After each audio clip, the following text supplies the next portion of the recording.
నిరుద్యోగులకు ఏం మాట ఇచ్చారో ఏం అమలు చేశారో ఒక్కసారి చూద్దాం అధ్యక్ష. నిరుద్యోగులకు సంబంధించి ఏం చెప్పారు అధ్యక్ష? జాబ్ క్యాలెండర్ ఇస్తాం.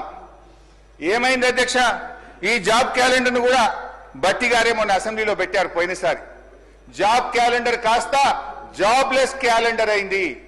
ఏమైంది జాబ్ క్యాలెండర్? నిరుద్యోగ యువకులు అడిగితే ఇవాళ అశోక్ నగర్ లో వాళ్ళ వీపులు పగలగొడుతున్నటువంటి పరిస్థితి అధ్యక్ష.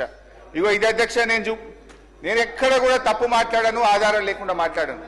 ఇది బట్టి గారు అసెంబ్లీలో ప్రవేశపెట్టిన జాబ్ క్యాలెండర్. ఆ రోజు దీని మీద చర్చించాలని నేను ఇక్కడి నుంచి లేచి ఎంత మొత్తుకున్నా బట్టి గారు కుర్చీలో నుంచి లేచి లోపలికి వెళ్ళిపోయినరు. ఈ జాబ్ క్యాలెండర్ మీద ఆ రోజు చర్చ జరగలేదు.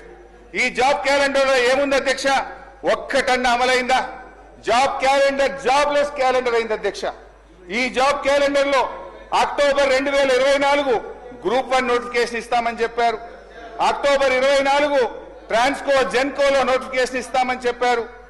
అదేవిధంగా గెజిటెడ్ ఆల్ ఇంజనీరింగ్ డిపార్ట్మెంట్స్ లో ఏడబ్ల్యూల నియామకానికి అక్టోబర్ 2024లో నోటిఫికేషన్ ఇస్తామన్నారు.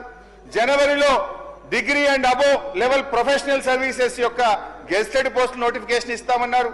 ఫిబ్రవరి 25లో సెకండ్ డిఎస్సి ఇస్తామన్నారు. ఫిబ్రవరి 25లో ఫారెస్ట్ బీట్ ఆఫీసర్ నోటిఫికేషన్ ఇస్తామన్నారు. ఇంకా చాలా ఉన్నాయి. ఒక్క నోటిఫికేషన్ అని ఇచ్చిందా అధ్యక్ష? ఒక్క నోటిఫికేషన్ అని ఇచ్చారా అని నేను అడుగుతా ఉన్నాను అధ్యక్ష.